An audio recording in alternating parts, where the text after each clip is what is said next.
As I mention your name, just stand up because a lot of people don't know you. Our first speaker is Natalie Mast, and she's the manager of the management plans for the Arizona Department of Water. And our second speaker is Greg Kornrump, and he is the manager of Salt River Project. And our third speaker is Jay Tompkins, and he is an attorney with Montgomery and entrepreneur, and he specializes in Indian waters. And our last speaker, a local gal, awesome gal, Jamie Riddell with Southwestern Environmental Consultants, and she's a water specialist. Let's give all these speakers a warm welcome.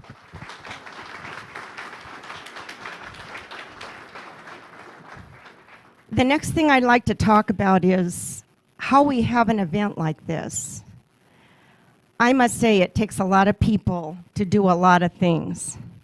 And first of all, I want to thank the City of Cottonwood and our city manager. Is he here today? He signed up. I don't know if he's in our midst. Okay, thank you so much. He has donated this facility to us to have this meeting. The next is our other sponsors. We have the Sedona Verde Valley Association and Kim King. I'm going to have her speak a minute. But I just want to say that she reached out to the Arizona Department of Real Estate and got credit hours for 80 realtors in here.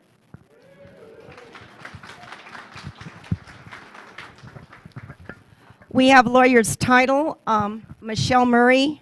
I don't know what I'd do without her.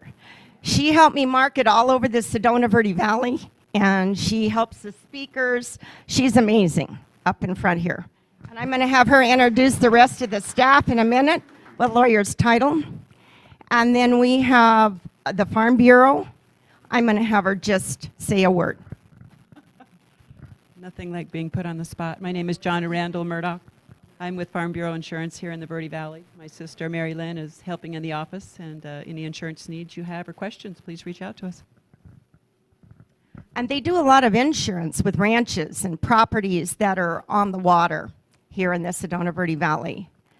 And then we have Northern Arizona Mortgage. Shelley, say a word. Morning, everybody. Shelley Collier with Northern Arizona Mortgage. We're a locally owned and operated mortgage broker here in the Verde Valley. I know a lot of you, but if you have any questions about mortgages, I'll be here on and off today, so please come and we can talk. Nice meeting y'all.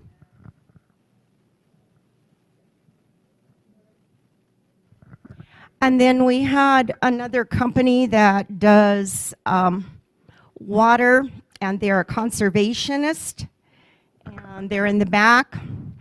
They sponsored us, awesome company, and they create areas to preserve water. So they sponsored us today. So I'm going to give the speaker to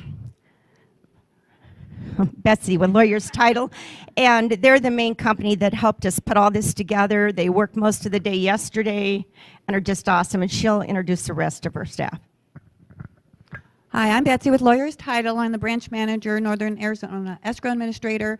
Michelle Murray is my awesome sales rep. And then I have Holly Buck, who's an escrow officer, and Tabitha Iverson, who's my receptionist assistant. She's only been here a few months, and she's, oh my gosh, she's awesome. Anyway, we're here to help you with any of your escrow and title needs. Really quick. Okay, so Esther's probably going to get mad at me for doing this. I'm going to be really fast so we could get started. But Esther pours so much blood, sweat, and tears into these events. I got an email from her last night at 1:45 in the morning. We were here yesterday at 10 o'clock until 5 o'clock setting this room up. And she really just puts so much effort into these events, and she does it just as a community give back. So if everybody could please stand and give Esther a round of applause. Thank you.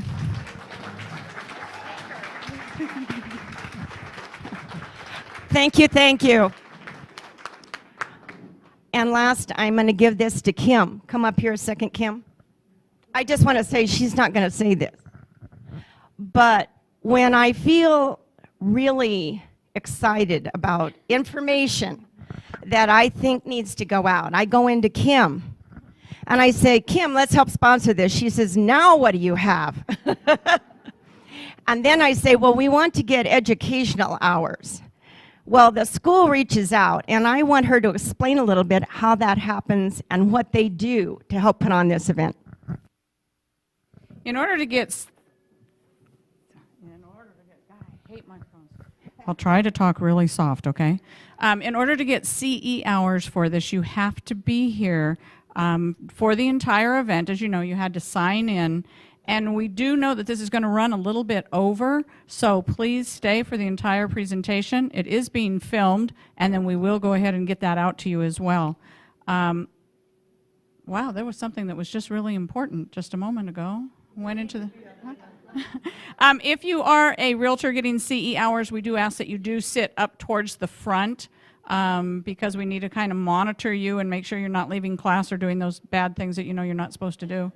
So the other thing is we will be emailing your CE certificate to you. So they will not be available when you get out of the class. We will get those emailed to you as soon as possible. So enjoy, have a great class, and we'll get you started. Sure, yeah. Okay, so we're also going to ask that you guys hold your questions till the end because we are on a strict 3-hour time limit for the CE credits. You guys all received cards on your chairs during the break. So we're going to have 3 speakers, then we're going to have a 15-minute, correct? 15-minute break. So during the break, anybody that has written down a question, if you want to turn it in, we're going to hand those into the speakers, but then we're also going to have a Q&A at the end, the very end of the event. So if you guys have burning questions, just write them down on the card. The speakers will not be able to answer questions during their presentation. I think that's it. Can we get started? All right. Okay. Natalie, you want to take it away?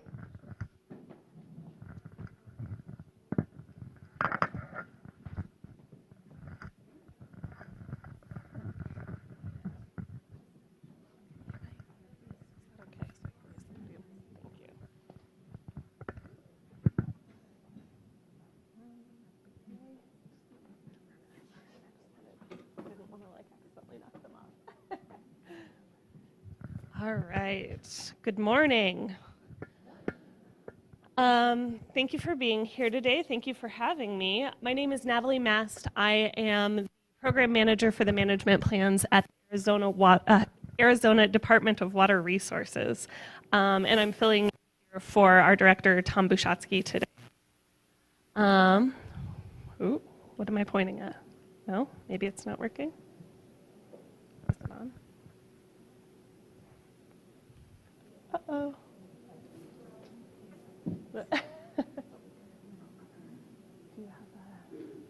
I can stand over here and just click the mouse if you want. Okay. Sorry about that. 1 second. Okay. Get rearranged here. Okay. So I'm going to be talking a little bit about what the Arizona Department of Water Resources does, the types of things we're responsible for, and also the types of activities we have going on as we plan for Arizona's water future. Oops, nope, that's not working either. There we go. All right. So what you can see on the screen here, it's a little bit small. Sorry for those of you in the back, so I'll read it for you. So the mission of the Arizona Department of Water Resources is that ADWR is the steward of Arizona's water future and ensures long-term, reliable water supplies to support the continued economic prosperity of the state. So we are the state agency that is responsible for Arizona's water supply, and we are responsible for planning for the reliability of those supplies for the next 100 years and into the future. So, whoop. Okay. Sorry. Whoops. Okay, I need to go back a little bit. Whoops. All right. There we go. That's okay. Move back to the podium so you can see me a little bit better so I'm not hiding. All right. So ADWR has, excuse me, a number of critical functions. We do a broad range of work across the state and in a number of different categories. So we have groundwater permitting groups. We manage the assured and adequate water supply programs across the state. And we manage recharge and recovery inside the AMAs. We have regional planning activities. We also are responsible for managing Arizona's Colorado River water supplies, as well as kind of some basic data gathering and modeling under our hydrology group. And as several of us will be getting into today, ADWR also serves as the technical arm of the court for the adjudications in the Indian water rights settlements. So what I'm going to focus on mainly today is kind of our several portions of our water supply and how ADWR serves to manage those water supplies. So what you'll see here, if you've ever been to any other ADWR presentation, you've probably seen this chart. What this shows here is that after the creation of the Arizona Department of Water Resources with the Groundwater Management Act in 1980, Arizona's water use began decreasing over time. And that's kind of at a time where our population and our gross domestic income as a state have both increased very dramatically. So this is something that we're really proud of as a department, that we've really influenced the way we use water across the state, making sure that we're being the most efficient that we can be with those supplies. So across the state, these numbers are from 2017. Across the state, we use water in three main sectors. So municipal use is 21% of our water supply, water use across the state, and agricultural uses represent 74% of our water use across the state. So obviously on more localized levels, these break down a little bit differently, but this is kind of a statewide look, so you can really see a little bit of how our water gets used across the state. We have four main supplies of water. I'll talk a little bit about Colorado River water. We'll hear a lot about the in-state rivers throughout today's presentations. Those are separated here and not just grouped into surface water as a whole, because Colorado River water is regulated very, very differently than other in-state sources of surface water. So we have those split out separately here. So in-state rivers would include things like the Verde, the Gila, the Salt. And we also have groundwater, which is water stored in aquifers underground, and reclaimed water makes up a small slice of that pie also. My personal main focus of my work is mostly in groundwater, so I'll be talking a little bit about that also today, about how the state manages groundwater and how we're planning for the future of that. So the first piece I will cover today is Colorado River, though. So the Colorado River is shared between 7 different states and also Mexico. So about 40 million people from 7 states in Mexico rely on the Colorado River for water. The Colorado River Basin is divided into 2 basins, the upper basin, which is Wyoming, Colorado, Utah, and New Mexico, and a very, very small portion of Arizona. And the lower basin, which is Arizona, California, and Nevada. Drought conditions across the basin from 2000 and overallocations of the river's water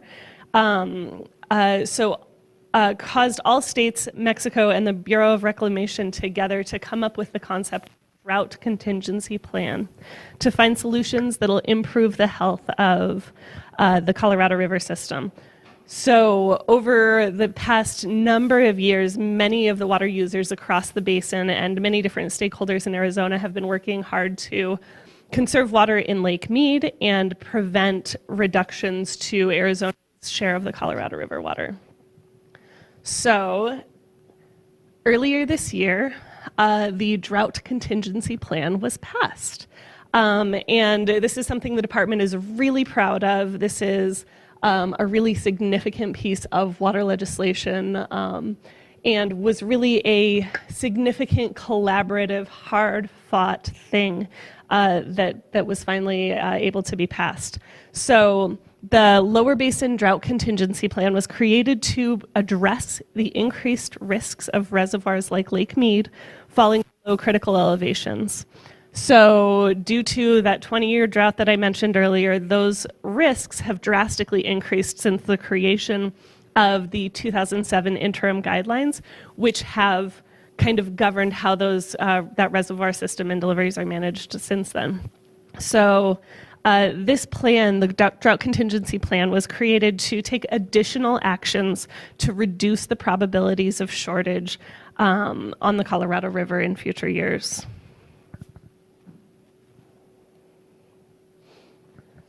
So I'm not going to go item by item on this, but what you can see here is that this was a long process. Arizona was unique in that we needed state legislative approval in order for the director to be allowed to sign the interstate DCP agreements. And in order to get to that legislative approval, the department, in collaboration with the Central Arizona Water Conservation District, co-hosted a long series of meetings that were open to the public and kind of had this collaborative, stakeholder-driven process to develop the concepts that were contained there. Once we were finally able to get that legislation through our state legislature on January 31st, that was signed on January 31st, it was also introduced in Congress because it's an interstate agreement. It also required congressional approval. So those bills in Congress were introduced on April 8th and were finally signed into law by President Trump on the 16th. Excuse me. And then finally on May 20th, they held a signing ceremony between the Basin States and Reclamation to finalize those agreements. So the Arizona Department of Water Resources also responsible for surface water permitting in the state. I'm not going to get too far into details here because I think there are other experts in the room who probably know more about this than I do. But I would just like to touch on a couple things. So the Surface Water Unit at ADWR is responsible for processing ownership transfers for surface water rights and claims, management and maintenance of an accurate and updated surface water right registry, maintaining the integrity of departmental records, and providing assistance to private, state, and federal entities. So surface water can be defined as waters of all sources flowing in streams, canyons, or ravines, or other natural channels. So the kind of shorthand way that we talk about it at the department is once that water enters a natural channel, it's regulated as surface water. So early in its history, Arizona adopted the doctrine of prior appropriation based on the tenet of first in time, first in right, meaning the person who first puts the water to beneficial use acquires a right that is senior to later appropriators. Prior to June 12th, 1919, a person could acquire a surface water right simply by applying the water to a beneficial use and posting a notice of the appropriation at the point of diversion. On June 12th, 1919, the Arizona Surface Water Code was enacted. This is now known as the Public Water Code, and this law provides that a person must apply for and obtain a permit or certificate to appropriate the surface water, and that the beneficial use shall be the basis, measure, and limit to the use of that water within the state. So this is just a list of what those beneficial uses are. It can include domestic uses, municipal irrigation, stock watering, and a number of other things that can be defined as beneficial uses. And And again, the beneficial use is the basis, measure, and limit to the use of the water within the state. So I'm not going to go through the whole thing. I'm sure there could be courses taught on these decrees. But maybe what to take away from this slide is that surface water is governed by a long history of court decrees, decisions, kind of determining the priority and volume of various rights. So it's a complex thing. I know some of our other speakers today are going to be getting a little bit more into that, but just understand that there are a number of different decrees governing different rivers and that sort of thing, and it's a long and complex history. So again, we'll have other speakers getting into the adjudications a little bit more today. What you can see here on this map is that this dark blue area here represents the area for the Little Colorado River adjudication, and the lighter blue on the bottom represents the Gila River adjudication area. So the adjudication is, the purpose of the adjudication is that they are judicial proceedings to determine the nature, extent, and relative priority of the water rights of persons on the river, on each river system and source. So the goal is to quantify and prioritize surface water rights and claims to surface water based on both state and federal laws within the watersheds. So our adjudications group at ADWR serves as the technical arm of the court for these adjudication processes. So we investigate claims for water rights, publish comprehensive hydrographic survey reports for watersheds and federal reservations. We prepare technical reports on other issues and factual matters as requested by the court. And we also work to notify new users that the adjudication proceedings are underway, and in order to provide information about how to participate in those proceedings.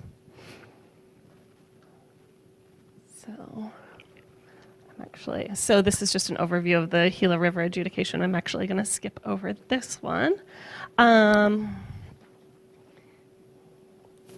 So a new use summons is, this is by state law, the Arizona Superior Court must prioritize and quantify, the existing water rights claimed in the Gila River and Little Colorado River watersheds. So any person or entity that uses water or makes a claim to use water in any of these watersheds may be affected by those adjudications. So this summons would direct someone who received it to make any claims to water rights that they may have by filing the correct court documents. And there are a lot of details to these. Just be aware that this is something that the department sends out and kind of manages the process for. So the third type of water that I'll be talking about today is groundwater. I mentioned just briefly earlier that there was a Groundwater Management Act passed in 1980.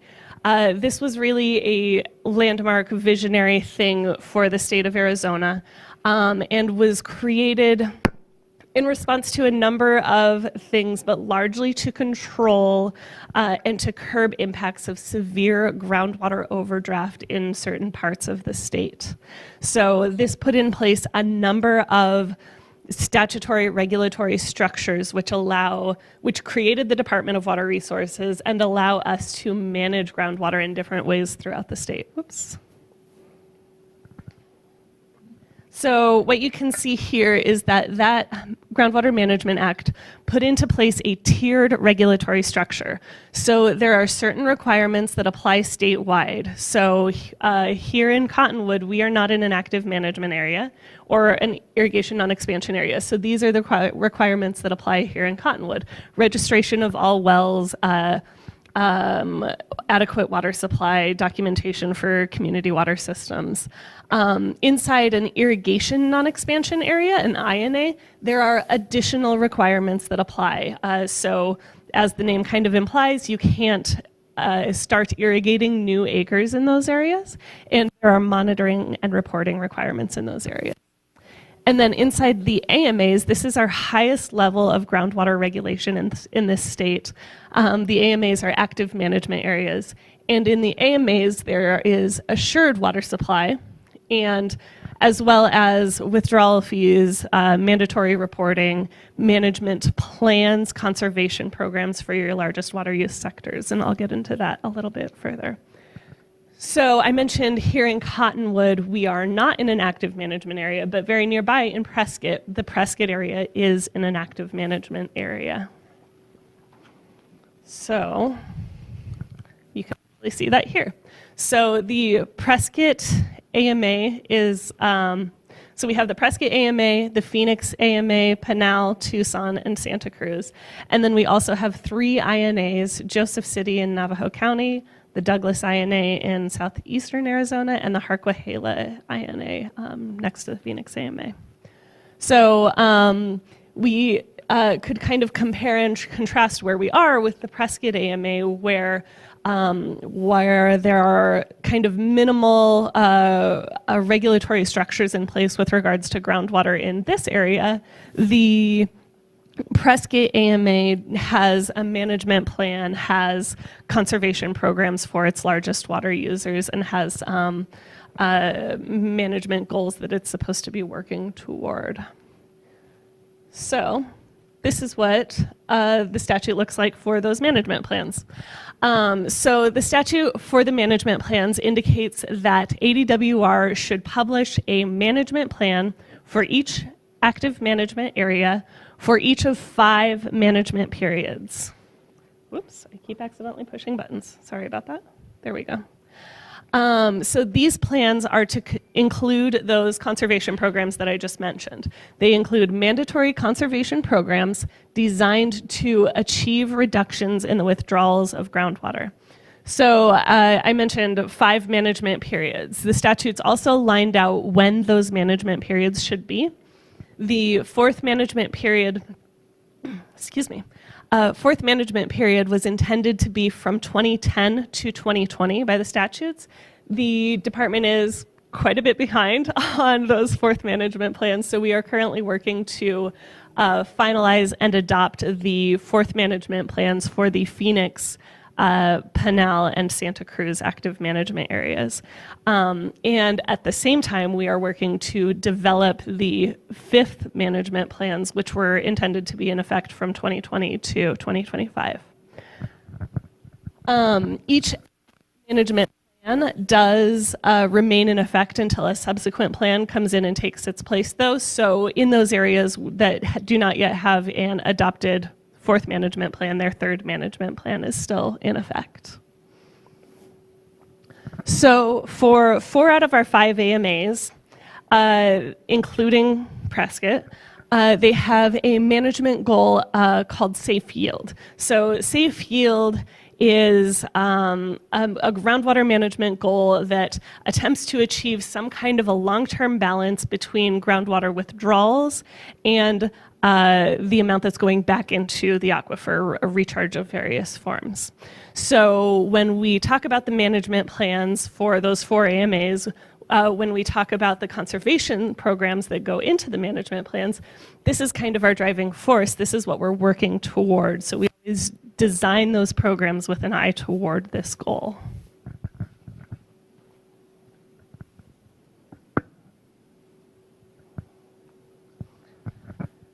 So I've covered a lot of things that the department does, that we manage kind of on an ongoing basis for current issues. What I'm going to move into now is how we are planning for the future, how we are moving into the future as a department. So I have a quote on the screen from Governor Ducey as he was signing the DCP legislation earlier this year. It says, for those of you in the back who might not be able to read that, it says, as Arizona transitions to a drier future, we must continue to promote a culture of conservation, one that enables the unbeatable quality of life and boundless opportunity that we enjoy. So as a department, we are also doing a lot to acknowledge this drier future and plan for a robust future for the state, and we're doing that on a number of different fronts. One of the biggest things that the department is gearing up for is kind of the next step for that drought contingency plan that I mentioned. So the DCP focused on stabilizing Lake Mead and creating incentives to bank water in the reservoir. And those are already paying dividends. We can already see the success of those policies. So DCP is providing a safe harbor for us while we work on important issues leading up to 2026, when the existing guidelines that DCP was kind of intended as a stopgap for, those guidelines expire in 2026. So we are going to be taking the opportunity to build on the successful Arizona process for DCP that helped us work together to collaborate on really interesting and innovative ideas to get through the DCP through. We want to work toward this next step, maintaining a stable, healthy Colorado River system as we face a hotter and drier future.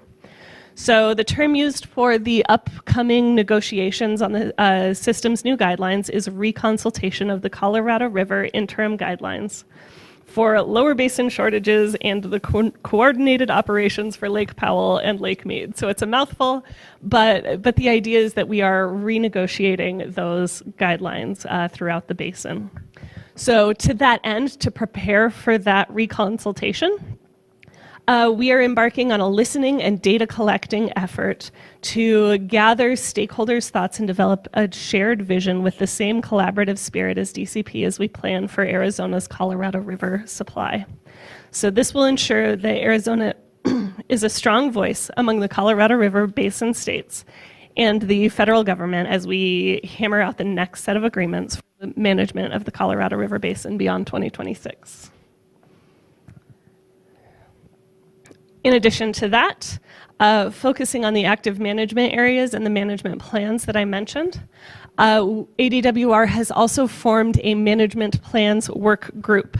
So this is an ADWR-led stakeholder group that is an outreach process, a stakeholder process for input and idea generation on the 5th management plans. So we are currently in this group in a stage of data analysis, using data to understand the effectiveness of our existing conservation programs so that we can use that information to feed into the development of new or updated conservation programs for those 5 AMAs. And we really want to use this process to generate ideas to be innovative so that these conservation programs can take us both into the 5th management plan and beyond. These meetings are intended to be collaborative, they are open to the public, and they are also all available via webinar.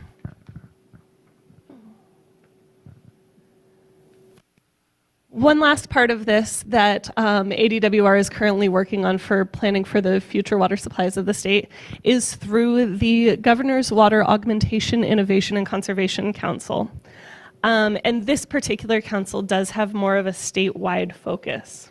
So with the signing of the DCP in January, Governor Ducey also signed into effect a new executive order creating this water council, replacing an old existing water council and kind of expanding on it. This council includes 38 members appointed by the governor plus 4 state legislators. And this is kind of in recognition that policy decisions will need to be made that will need to be taken to the legislature. The purpose of the council is to analyze and recommend to the governor opportunities for water augmentation, innovation, and conservation. So the new focus for this group is really that innovation and conservation piece. And this council meets approximately quarterly at ADWR. Again, all of these meetings are open to the public and are available via webinar. ADWR has continued to provide staff support to support this council and also its committees. So the council at this point has 4 committees. There is one focusing on desalination, which is currently looking into potential locations to desalinate brackish groundwater across the state. We also have a non-AMA groundwater committee, which actually just met yesterday, talking about groundwater issues outside the AMAs across the state. So that would include places like Cottonwood. We also have a long-term water augmentation committee looking at big ideas about water augmentation, where those next buckets of water might be. And then this last one is AMA's post-2025. So while I mentioned the management plans work group is focusing on the 5th management plans, our statutes for management plans and conservation programs under the AMAs kind of stop at 2025. They didn't include anything past the 5th management plans. So this group is really going to be discussing and generating ideas around, okay, well, what does that look like after 2025? Do we want a 6th management plan, or is there a totally different type of structure that we might want to come up with and implement? So I think these will all be really interesting conversations. These are open, collaborative types of meetings. They are open to the public, and we would certainly encourage any of you to join either in person or via webinar if you are interested. So one last thing I will mention before I wrap up today is that the ADWR website has an enormous amount of information on it. So we have, for each program has its own webpage that includes contact information for that group, that includes data and forms for that group. So I would really encourage you all to, if you are interested in water issues around the state, check out our website. There is an enormous wealth of information and data, meeting information, that type of thing on the website. And we are also, as an agency, really interested in customer service. So if you have questions, if you have questions, please do feel free to reach out to us. We have phone numbers posted, we have emails posted. Reach out to us and someone will do their best to get back to you and help you answer your questions. So, with that, I would like to thank you for your time. I know we're not taking questions right now, but I appreciate all of your time. I would be happy to discuss any of this after the meeting or take any questions later. So with that, I will be passing it off to Sarah Porter.